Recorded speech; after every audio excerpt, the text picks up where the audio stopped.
Muy buenas noches, señoras y señores. Como cada viernes vamos a ofrecerles, de la mano de nuestro compañero Juanma Pérez Noya, lo peor de la semana. Adelante.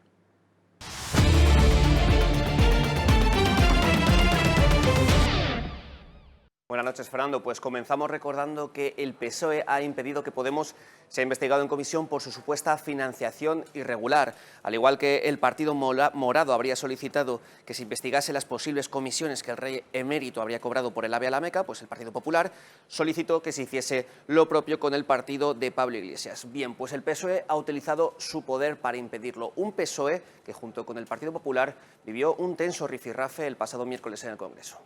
La segunda oleada del coronavirus le pilló de vacaciones, igual que la primera le pilló convocando manifestaciones. El 5 de julio pidió a todos los españoles salir a disfrutar porque, según usted, la pandemia estaba controlada. Le ofrecí despolitizar la forma de elección del Consejo del Poder Judicial y de la Fiscalía General del Estado. Lo rechazaron ayer, pero prefiere entregárselo a un partido imputado que arremete contra el rey y contra la justicia. Eso no lo filtran los WhatsApp, ¿verdad, señor Sánchez? Que Unidas Podemos no es un partido con el que ustedes puedan llegar a acuerdos, porque es un partido que propone cuestiones que están fuera de la Constitución. Y mire, es cierto eso. Pero hay una diferencia entre Unidas Podemos y ustedes, y es que Unidas Podemos cumple con la Constitución.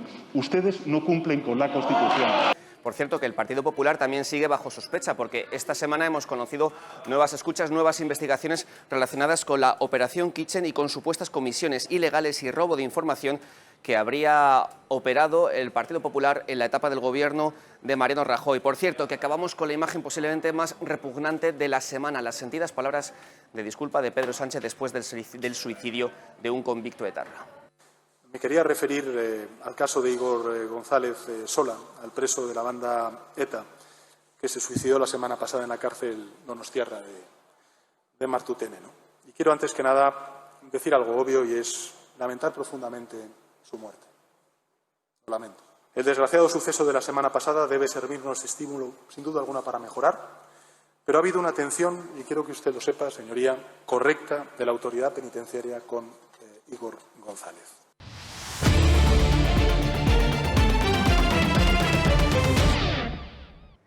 Y como no les vamos a dejar, gracias compañero Juanma, no les vamos a dejar con lo peor de la semana, les vamos a ofrecer de nuestra parte lo mejor de esta semana que ahora termina. Si tuviéramos que entresacar algún fraude, bueno, hay muchos para elegir, pero si tuviéramos que quedarnos con uno, posiblemente el caso más llamativo es el de Paul Ehrlich.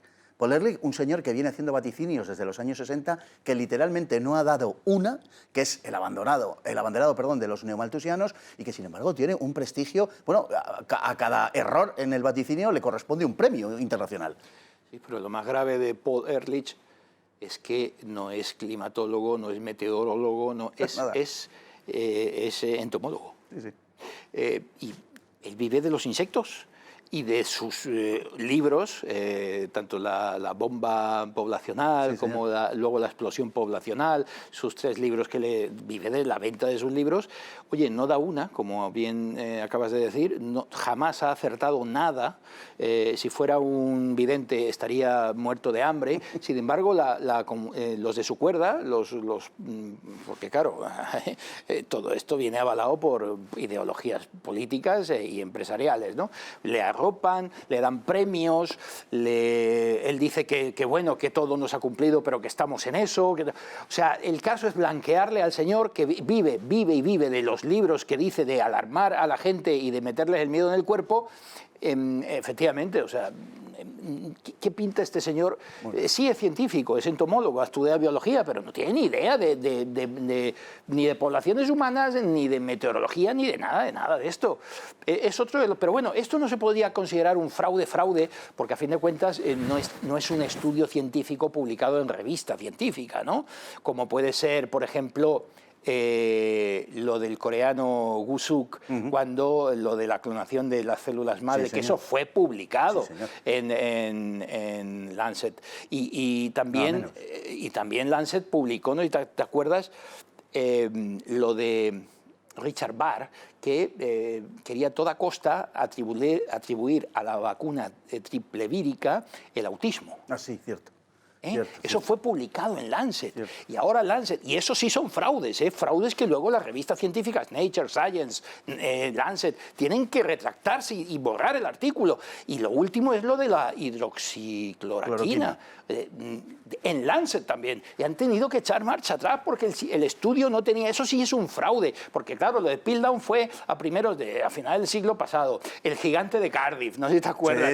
Un fósil que medía 3 metros para probar que existieron los gigantes, ¿no? Y resulta que estaba tallado por un escultor hecho en yeso, ¿no?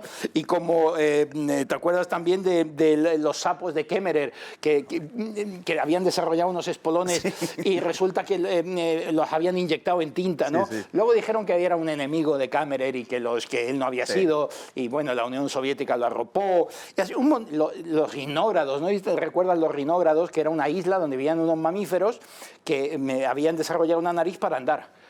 Tenían apéndices nasales para moverse, ¿no? Y en un libro en el cual, tú fíjate cómo es la cosa, que en el prólogo decían que era ficción. Pero nadie se leyó el prólogo y todo el mundo se creyó que existía una isla con los rinógrados que andaban con la nariz y cosas así, fraudes, pero ya lo de Lancet es tremendo, ¿no? Sí, porque además viene avalado por una revista de ese prestigio que verdaderamente lo tiene.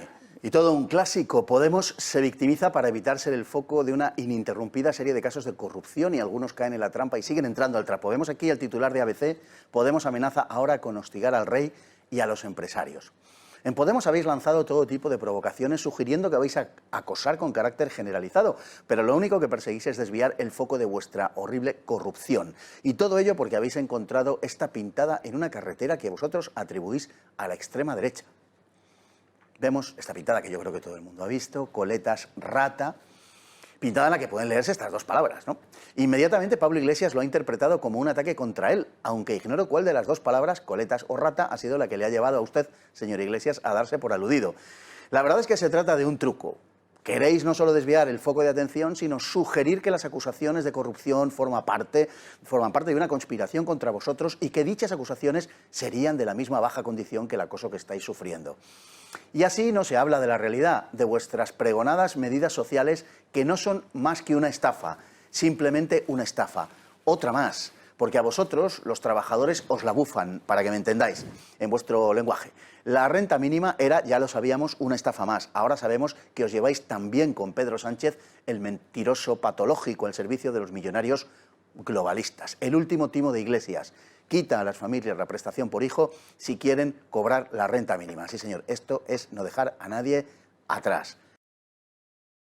La bajada de pantalones de la ciencia en aras de la ideología imperante en este momento. Tú sabes que hoy en día es políticamente incorrecto hablar de razas humanas. Sí.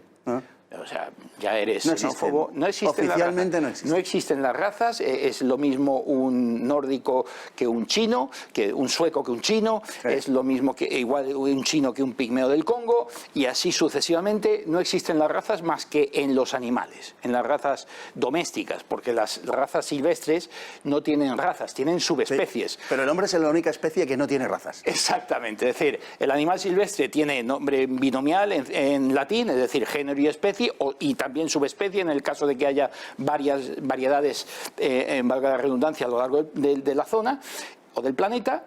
Los animales domésticos ya no tienen subespecies, sino que tienen razas. Es decir, tenemos el Canis lupus familiaris, que es Canis, género Canis, especie Lupus, subespecie familiaris, que es el perro.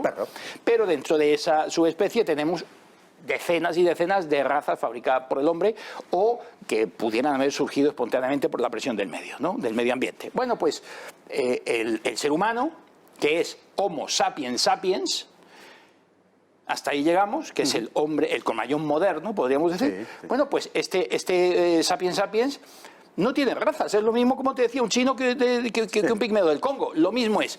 Resulta que antes, cuando se establecen las razas, aparecen hace unos 15.000 años, más o menos, ya hay registro de que ya están las razas establecidas. A día de hoy hay, y esto nos crucificarán por decir esto, por lo menos a mí, que soy el invitado, se mantienen una treintena de razas existentes a día de hoy en el planeta Tierra. Existen, encuadradas en 3 grandes, digamos, troncos raciales, que son caucásicos, etiópicos y mongólicos. Antes se decía blancos, amarillos y negros. negro. Sí, no les gustaba lo de los colores. Era muy poco progre. Entonces, lo de los colores fuera. Entonces pasaron a negroides, mongoloides, pero luego también salió alguien que dijo que, hombre, el sufijo oide del griego, que parecido a, era como despectivo, sí. Tampoco, y pasaron a icos, sufijo icos, entonces eran etiópicos y mongólicos. Tampoco les gustaba mucho eso. Y a día de hoy directamente han negado las razas. Ha habido avances, evidentemente, en la genética y algunas razas que no eran, por ejemplo, las 10 europeas, ¿no? Mediterráneos, sí. Dináricos, alpinos, balcánicos, turánidos, todas estas razas europeas se han borrado del mapa. Los científicos se han bajado los pantalones y han aceptado, por la ideología imperante, el negar la existencia de las razas. Las razas no es nada malo, las razas existen. Las razas no las forjó un partido político. Las razas aparecieron en el planeta por la presión del medio ambiente, del clima sobre todo, y de los recursos alimenticios, hace miles y miles de años. Y están en los caracteres hereditarios, claro, que se transmiten de padres a hijos, que no son modificables por el medio ambiente, en la resistencia a determinadas enfermedades, en la propia formulación sanguínea. O sea, los indios patagones, no sé si tú lo sabes, Fernando, tienen una vena adicional. Sí. Porque están acostumbrados a meter las manos en el agua helada y necesitan una estufa extra, un calor extra en los brazos. Es propio, lo han sacado por evolución. Negar eso es negar la mayor. Entonces los científicos están, los pobres, porque la comunidad científica muchas veces está que lo vemos con lo del veganismo, o sea, los informes que firman y que la propia ADA, ¿no?, que hablábamos, la American Dietetic Association, que está firmado eso por la dieta vegana, está por gente que es de la cuerda, y las propias universidades tienen que bajarse los pantalones y aceptar eso como válido, porque es que no pueden hacer otra cosa si no te señalan con el dedo y estás en el gueto. Estás con la estrella en el antebrazo, o sea, o estás en la cuerda o no existes y no comes. Veamos aquí la noticia de la que les hablábamos hace un momento.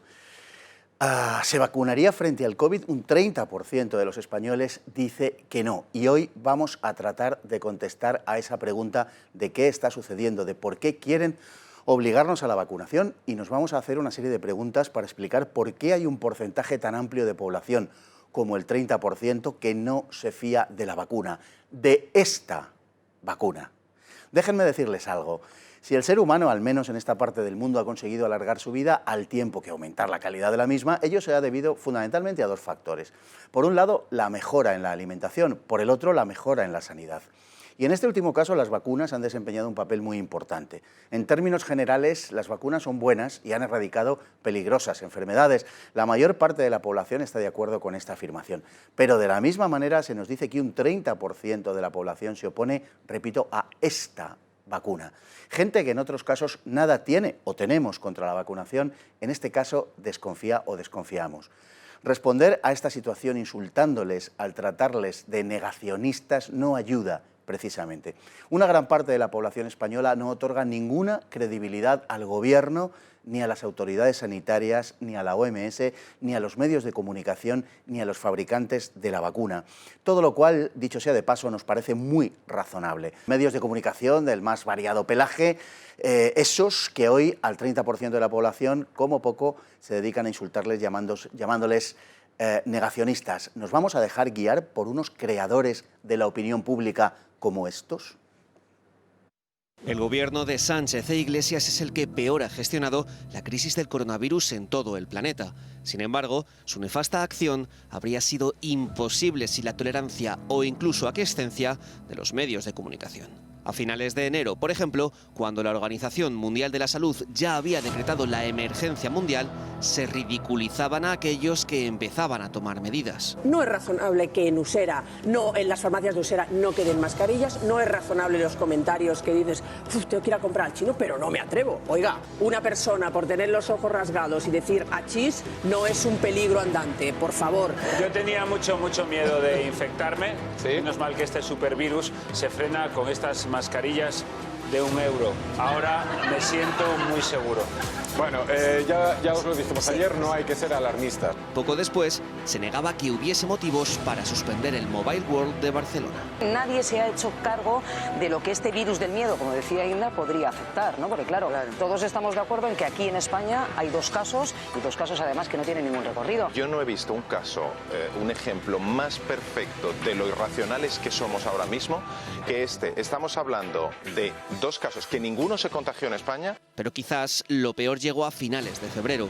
Entonces, con el norte de Italia ya colapsado, se negaba abiertamente la letalidad del virus. Algunos incluso ridiculizaban a quienes ya estaban muy preocupados. Un virus que se parece más a la gripe que al ébola, y quizás hay consumidores que por determinados mensajes y por determinadas informaciones falsas que están trascendiendo, pues pueden tener la noción de que esto es un virus con una altísima tasa de mortalidad. La mayor parte de estos infectados se están recuperando en su casa como si fuera una gripe común. Hay menos de la mitad están hospitalizados y apenas 25 personas en la UCI. Esta es un poco la fotografía médica real que aquí los médicos no se cansan de repetir, pero que, chicos, parece que se extiende más el alarmismo que los datos, ¿no? Lo que es grave es el virus del pánico. El virus del pánico, como tú apuntabas, o sea, bueno, se están produciendo cosas de supermercados desabastecidos. Ahora comprar una mascarilla es intentar encontrar una aguja en un pajar. Gente que, porque estornuda, la gente se le separa en el metro o en un bar o en sitios así, que dices, bueno, a ver, ¿qué está pasando?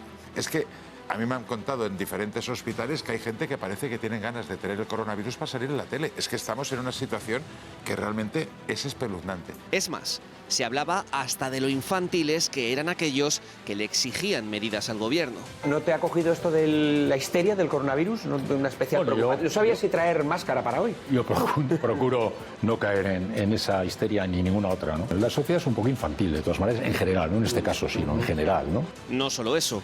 Con el 8M a la vuelta de la esquina, tocaba negar cualquier posibilidad de contagio en aglomeraciones. En este programa queremos enviar un mensaje de normalidad, de tranquilidad. Y por eso, hoy, lunes 2 de marzo, hemos invitado como público a una persona. Esa persona tiene coronavirus. Vale. Te voy a proponer que en la presentación del programa de hoy, uno por uno, tú y yo, abracemos a todos y cada uno de los miembros del público. Pues, a ver, yo te digo que sí. Pero no estamos ni mucho menos en algo que parezca una epidemia zombie, ni una enfermedad mortal que vaya a arrasar a la humanidad. Hoy, con una brutal crisis económica y casi 50.000 muertos después, los grandes medios siguen sin asumir su responsabilidad. ¿De verdad podemos seguir confiando en ellos? Pues vamos ahora a publicidad, pero a la vuelta continuamos con lo mejor de la semana. No se vayan y si se van, vuelvan rápidamente. Nosotros lo hacemos.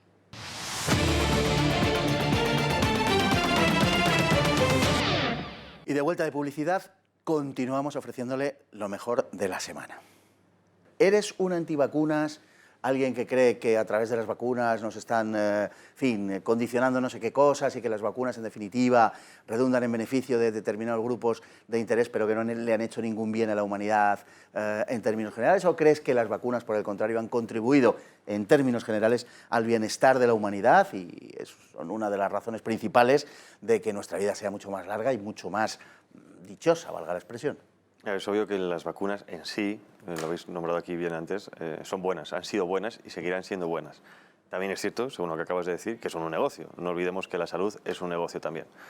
Pero lo tercero también es, yo soy tan pro vacunas que me pregunto, por ejemplo, cambiando un poco también de tema, es decir, ¿qué hacemos con todos los inmigrantes ilegales que vienen a España que no están vacunados y no se les vacuna y que están trayendo enfermedades que habían desaparecido en Europa, ¿no? Es decir, en ese sentido, soy muy pro vacunas. Pero como estabas diciendo, yo me llevo, digamos, o prefiero ser bastante cauteloso cuando nos venden una vacuna de la noche a la mañana, como bien habéis nombrado, en un tiempo que no es el que es habitual y desde luego con un interés, yo creo, más político que sanitario, ¿no? O sea, porque bueno, esta carrera de repente, casi como si fuera la carrera espacial para sacar la vacuna, con ciertas dudas sobre sus contenidos, yo creo que es bastante sospechoso, ¿no? Y sobre todo viendo quién lo está promoviendo, porque no es no es una vacuna normal y corriente, es decir, está detrás Bill Gates, es decir, está una serie de personajes. Diríamos a eso. Que está claramente que hay un interés muy partidista, o sea, muy más capitalista que humanitario.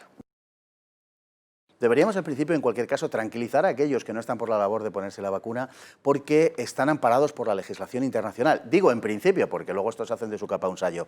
Pero vamos a ver lo que es la Declaración Universal sobre Bioética y Derechos Humanos de la UNESCO, en la que se garantiza, como digo, la voluntariedad de las vacunas, donde en el artículo 6, en la sección 1, se dice que toda intervención médica preventiva, diagnóstica y terapéutica solo habrá de llevarse a cabo previo consentimiento libre e informado de la persona interesada, basado en la información adecuada. Cuando proceda, el consentimiento debería ser expreso y la persona interesada podrá revocarlo en cualquier momento y por cualquier motivo, sin que esto entrañe para ella desventaja o perjuicio alguno.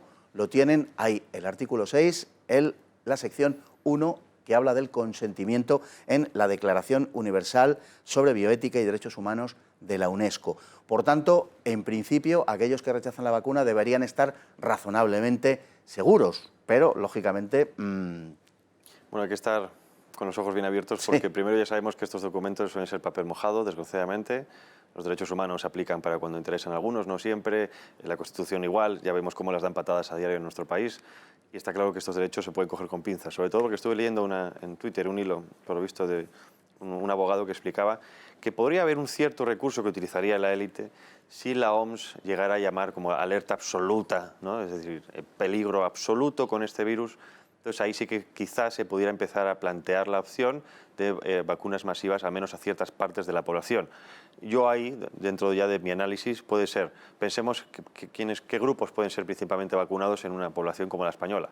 Militares, fuerzas de seguridad del Estado, población sanitaria, o sea, trabajadores sanitarios, funcionarios y grupos de riesgo. Entonces, y luego lo que hablamos muchas veces, y mucha gente lo habla, la vacunación quizá no sea de manera directa, pero sí indirecta. Es decir, para poder trabajar, comprar, viajar, trabajar, tendrás que vacunarte. Usted es libre de no hacerlo, pero si no lo hace, estas son las consecuencias. Lo mismo que el teléfono móvil. Hoy nadie prácticamente puede trabajar sin teléfono móvil porque cada vez el avance es el que es, ¿no? Entonces, quizá precisamente en ese avance, de manera indirecta, no se obligue, pero la gente... Sí. De facto pasará por el aro para poder tener una vida hasta cierto punto normal. Ese es mi gran temor. Y espero que no pase por ahí, pero creo que van a ir por ahí. Sí, porque a veces la OMS nos sirve para una cosa y para su contraria. De hecho, el gobierno se apoya en ella cuando quiere, pero, por ejemplo, la OMS no aconseja el uso de la mascarilla en espacios públicos donde se pueda mantener una distancia, ¿no? Y, sin embargo, en España estamos viendo cómo somos prácticamente el único país en donde es obligatorio, por lo menos en Europa, donde es obligatorio su uso. Uno se queda, ya no sabe qué decir cuando ve la propuesta de Podemos, no ya de regularizaciones masivas, sino sencillamente de regularizar a todo el mundo que estuviera aquí en situación irregular, empezando por aquellos que estuvieran en España cuando se declaró el estado de alarma, y que todo el que estuviera en suelo español pues sea naturalizado nacional o se le dé el permiso de residencia en su caso, lo cual nos llevaría a cifras absolutamente astronómicas de regularizaciones. En fin, premiar el delito, en definitiva. Así es una norma más, ¿no?, que trata de normalizar la inmigración ilegal como la forma natural de llegar a nuestro país. A ver, ellos han perdido un votante, ¿no? Han perdido un nicho de votantes bastante importante que se han quedado al final totalmente decepcionados cuando Podemos, ¿no?, enarbolaba la bandera de los trabajadores, de la gente del pueblo, ¿no?, a los que con operaciones como la de Galapagar, ¿no?, pues al final han demostrado que son pura casta. El tema de la regularización masiva va a significar no solo a títulos económicos, no solo va a ser desastroso en ese aspecto, sino que también va a propiciar un efecto llamada sin precedentes en la historia de nuestra democracia. Ya hemos visto anteriormente en el gráfico cómo cuando gobiernan ellos, las cifras de inmigrantes ilegales llegados a nuestro país pues se multiplican considerablemente. En estos momentos estamos viviendo precisamente eso. En estos momentos estamos viendo cómo Canarias va camino de convertirse en la nueva Lampedusa de los años 16 y 17, ¿no?, que cuando entraban iban esos flujos migratorios de forma masiva desde Libia. Ahora Canarias está sufriendo esas consecuencias de estas políticas de estos señores, y sin obviar, ¿no?, y sin dar de lado a lo que he citado con anterioridad, ¿no?, a lo que puede llegar a significar económicamente. Si nos vamos, por ejemplo, a Francia, hay un informe del año 2016, el informe Gourevitch, que ya arroja un déficit presupuestario en torno a la inmigración ilegal de más de 12.000 millones de euros. Hay otros informes que miden el impacto, que miden ese aporte neto de la inmigración ilegal en Francia, que hablamos de informes desde los años 80 a 2011-2012, que todos arrojan una contribución neta totalmente negativa. Es decir, una vez más, ignoramos lo que está ocurriendo en otros países de Europa, ignoramos el impacto que puede suponer a título económico y, ojo, también sin dejar de lado lo que citaba, ese efecto llamada sin precedentes que citaba alguien antes. No olvidemos que España es la puerta de llegada a Europa, ¿no?, de esta inmigración ilegal por parte de la mayoría de los países del Magreb. ¿Cuál es la percepción popular allí en Andalucía cuando se escuchan estos mensajes políticos en medio de una situación como la que tenemos, con una enorme precariedad, con una gigantesca escalada del paro, con una gigantesca caída del PIB? ¿Qué piensa la gente de la calle cuando oye estas cosas, cuando se les dice que en medio de una situación en la que no hay un futuro, en fin, medianamente decente para los nacionales, para los españoles, se pretende naturalizar a 2 millones de personas porque sí? Sí, obviamente, como bien has dicho, las cifras de paro pues es lo que menos les hace entender esto, porque estamos hablando de una Andalucía en la que muchas capitales, en las que muchas ciudades, como por ejemplo Cádiz, ya arrojan unos índices de paro por encima del 30%. Es algo que ignoraban hace cuestión de meses o de unos años la ciudadanía, que lo ignoraban muchos andaluces, pero ya lo están viendo cada día y están viendo cómo ellos obtienen una serie de privilegios que se les está negando a muchos españoles. Entonces llega un punto en el que al final se quitan esa venda, ¿no?, y son capaces de percibir que lo que está ocurriendo no es nada normal. Claro, porque las cantidades de las que se habla en Andalucía, por ejemplo, ¿de qué cantidades estaríamos hablando allí? De cantidad de inmigrantes, ¿no? Sí. En Andalucía pues puede llegar a suponer un 30% de toda la población, ¿no?, que se puede llegar a regularizar de forma masiva. Por ejemplo, en las estadísticas de menores no acompañados, en Andalucía está en la mitad de todos los que hay a nivel nacional. Es decir, a nivel nacional la memoria de la Fiscalía General del Estado arrojaba que había unos 14.000 tutelados, en Andalucía había más de 6.000. Es decir, hay muchas.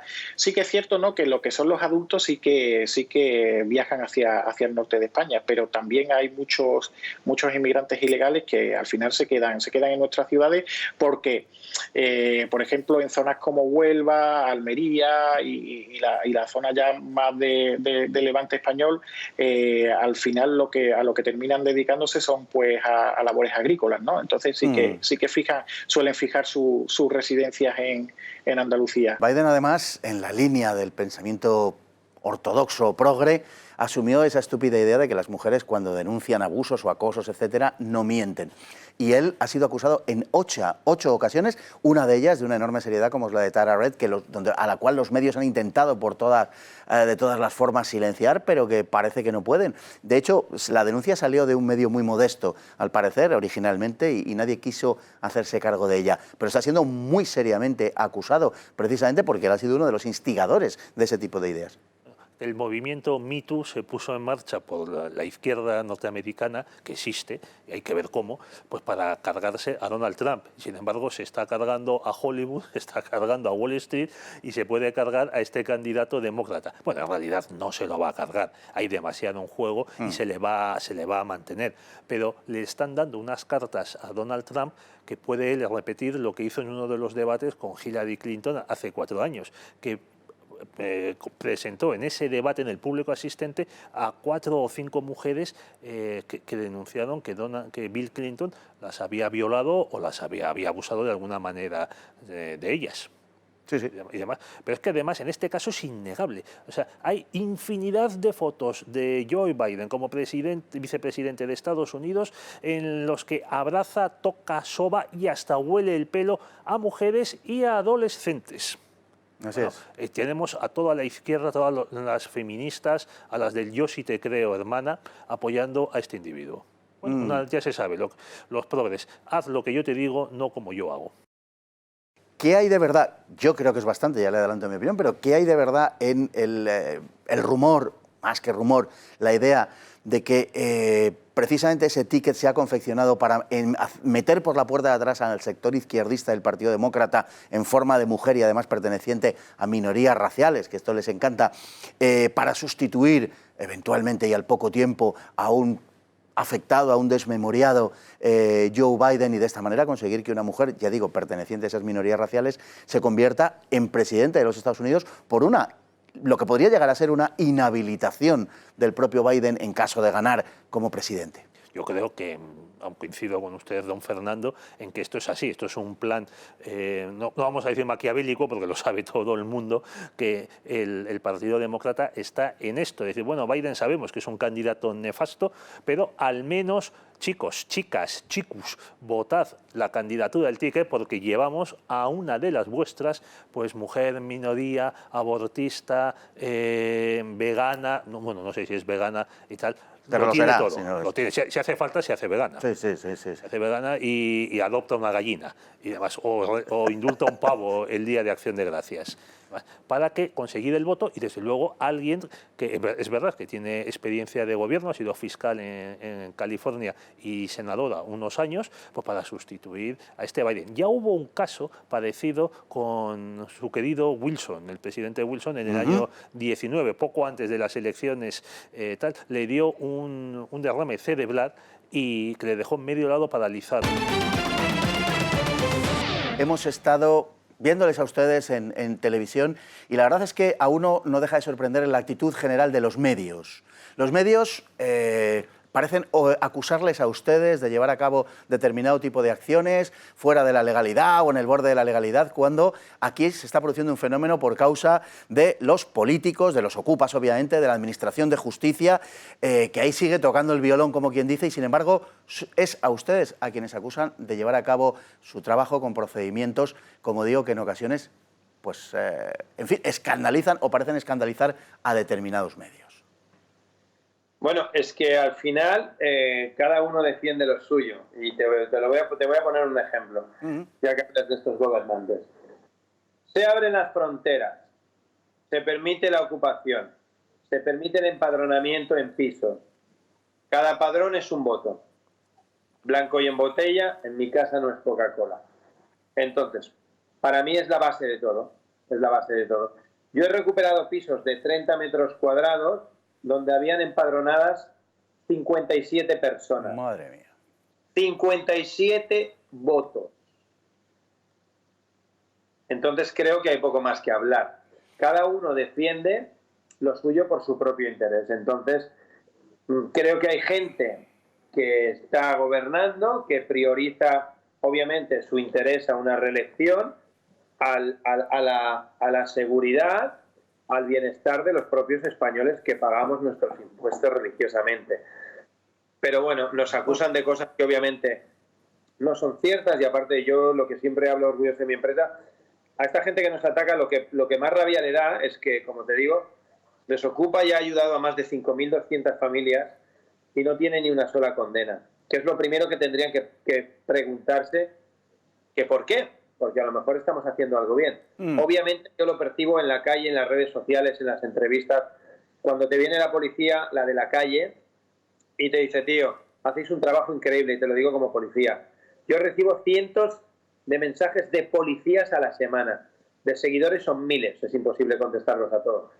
Y al final, pues te dicen, pues eso, hostia, Dani, es que tú haces lo que la policía... No, es que al final la policía, en la cual yo tengo una muy estrecha relación, tanto con Mossos, como Policía Nacional, como Guardia Civil, que llevo aquí orgulloso la pulsera.